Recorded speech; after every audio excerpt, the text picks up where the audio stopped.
Very, very wrong to be trivial about things. You know, the less serious you are about being truthful and faithful, the more destructive you are to existence as we know it. Yeah. You can't destroy existence.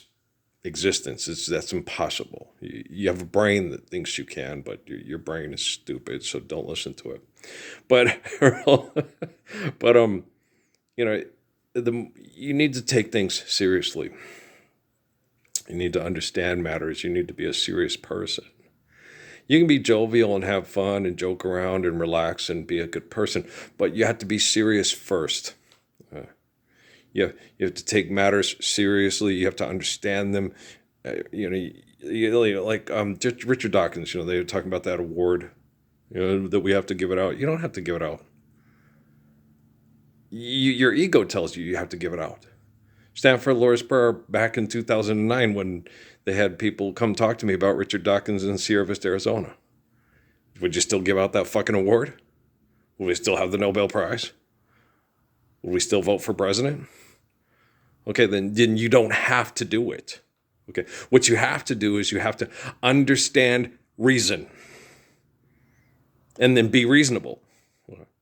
It's not reasonable to get in vehicles that are toxic and destructive to people's physical. You got to do your healing of the intestinal line, revoke, check. You give people drugs to survive a disgusting environment that you have no intention on correcting.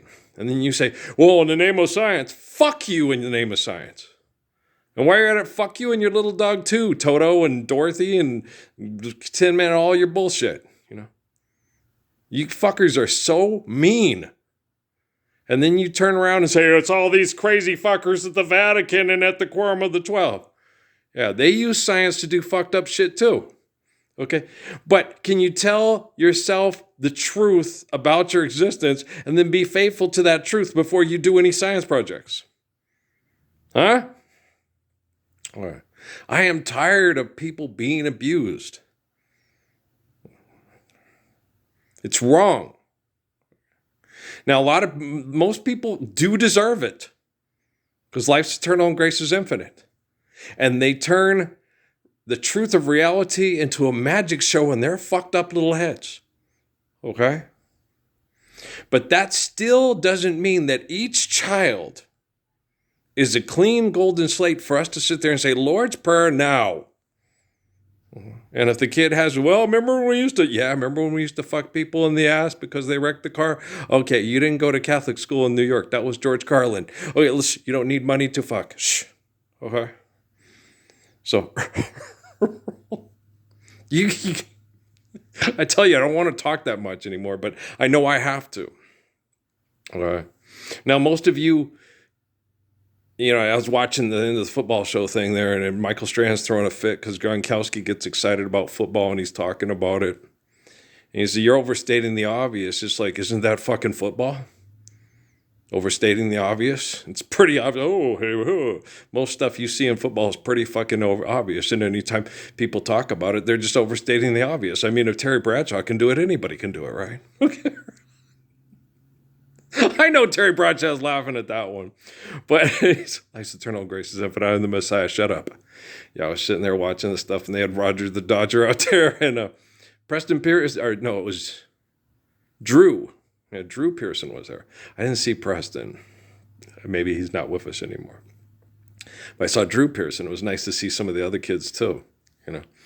Drew was his top receiver. He was one of his favorite receivers. They're the ones who beat the Vikings to go to the Super Bowl, Ran, we were sitting there watching. He pushed him down. So it happens. The refs just missed it. They showed it on replay, and they got into hand fighting, and he pushed the defensive back down. He caught the ball. Like, yeah, it's football. It happens. You get into hand fighting, and if you don't get caught, and then the ball's in the air, they're all looking at that. The boom, and then they look down, and they didn't have an instant replay. They didn't have all that stuff. She just go, it happens. It was at the old Memorial Stadium in Minnesota where it happened.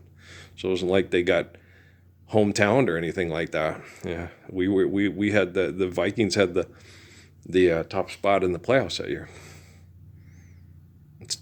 Pittsburgh still went and lost. I mean, Dallas still went and lost to Pittsburgh in the Super Bowl. It was like that year when we got beat by San Diego. Cheers, Seattle's coming in on Neil O'Donnell's, and people are fussing his customs. It's not like we wouldn't have gotten 2 weeks later and got our asses kicked by the San Francisco 49ers in the Super Bowl. It has happened to us, you know. You tell people that, it's like, just be realistic. Nobody in the NFC did, and nobody in the AFC was beating San Francisco that year. No, they were good. That was the same. I remember that year when they beat Denver, and all the guys was just like, why are you guys even watching this game? It was over by halftime. So they're going to kill them. His two teams that year were just really good. Like the Bears back in '84. And I remember the one little girl, Cindy, she was a manager at Yellowfront, which is now Big Lots and stuff. Sitting there just talking about, yeah, that's real cute that you're in your team. They're going to get killed. Okay. She's like, everybody else kisses your ass. I'm going to tell you the truth. The Bears are going to destroy them. She's like, what? Yeah. Patriots don't stand a chance. It'll be over by halftime. And everybody else, well, maybe they got a shot. No, they don't. Okay. Tell her the truth. Okay. Your team made it to the Super Bowl. There you go. They've won a lot since then, right? It's just a goddamn game, guys. It's just a goddamn game for money. Okay, live the Lord's Prayer. Then enjoy games. And when you eliminate conflict over position and money, you'll have those kids out there. I was watching them, you know, and they hurt each other. They try to hurt each other. They're coached to try to hurt each other. That's why I quit playing, because I could do it. Okay. I have people that are trained assassins in the military that are terrified to attack me. And now I'm very physically vulnerable right now. I'm very chemically attacked, abused, everything, stuff like that. And they're still terrified. Okay, but for the Dolphins and the Chico to him, he'll kill me before he dies. So why would I get killed by him before he dies? Let's just poison him to death, and then I don't have to worry about it. And that's the type of people you're dealing with. Okay. Oh, they want to be champion. They just don't want to be killed by somebody that wants to live the Lord's Prayer and fuck your champions. So I sit here in a garage, you know, uncomfortable. Oh yeah, I'm uncomfortable. Being poisoned and abused by perverts is always uncomfortable. It's not anything you get used to. You don't get used to it. No one should ever get used to being anonymously abused by jealous, inadequate perverts that are inefficient and don't understand the most basic of it's 1 1 is 2, life's eternal, Christ, something like that. The most basic of instructions, the most basic of the basic building blocks of religion. No, they have to break it all. Well, then there's the quark and what's the fuck? Okay. I remember that I got that with the assholes in Sierra Vista, you know.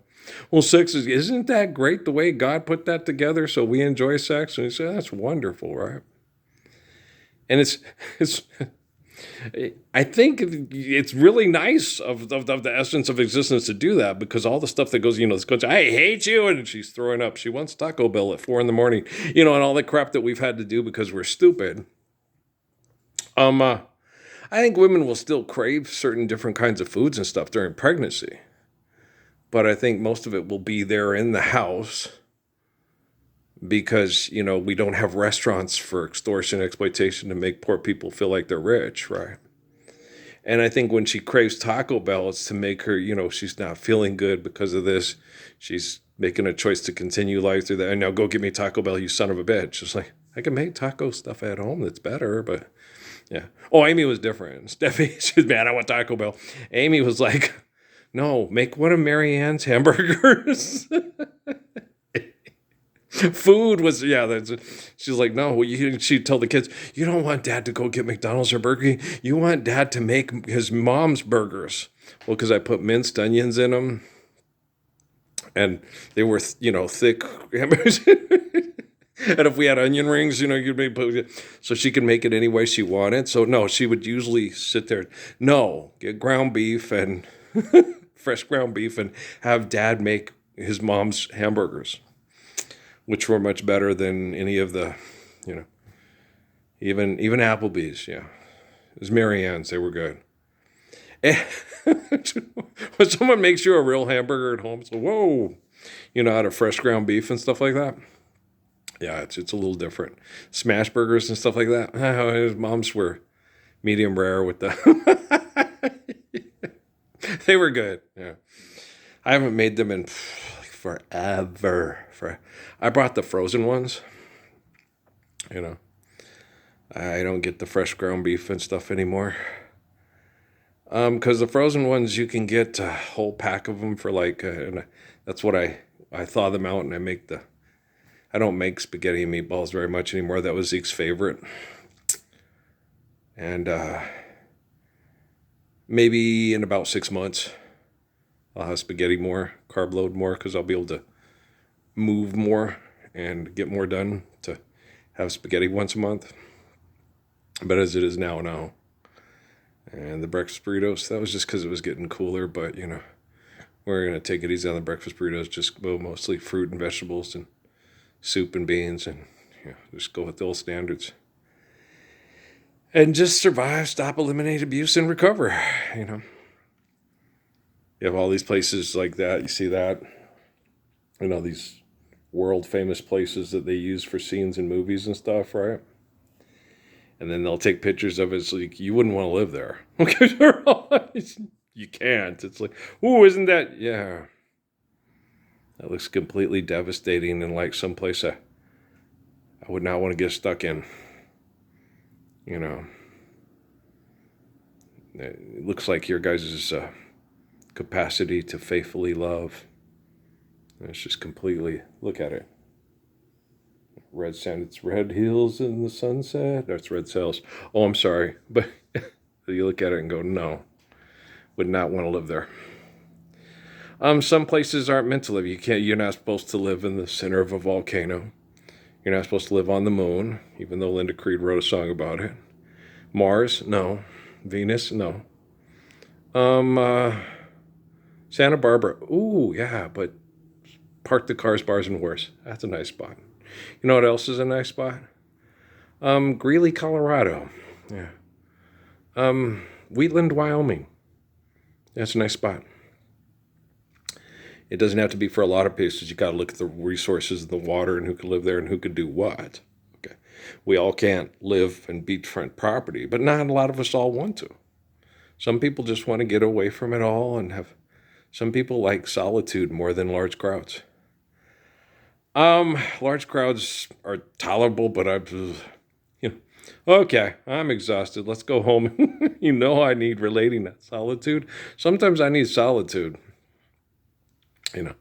but there's always critters. There's a hawk, there's an owl. That's a big hooter. Boy, I'm tired. That's pretty. Look and see. Now that looks more like a place that, that you're like, oh, yeah, there you go. Einbigor. Now that's a pretty place. Look at all the cool water there. No barren waste, just cool water. And look at all the pretty leaves turning color in the winter. And then when the winter comes and the snows, and if you got home and hearth and it's built better, even better than that place is there, because that's all wood and stuff.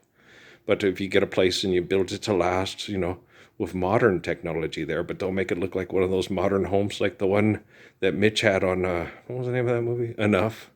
It's good. God, it's all concrete. That place looks horrible. Who'd want to live in that? Looks like you live in a parking garage. Seriously.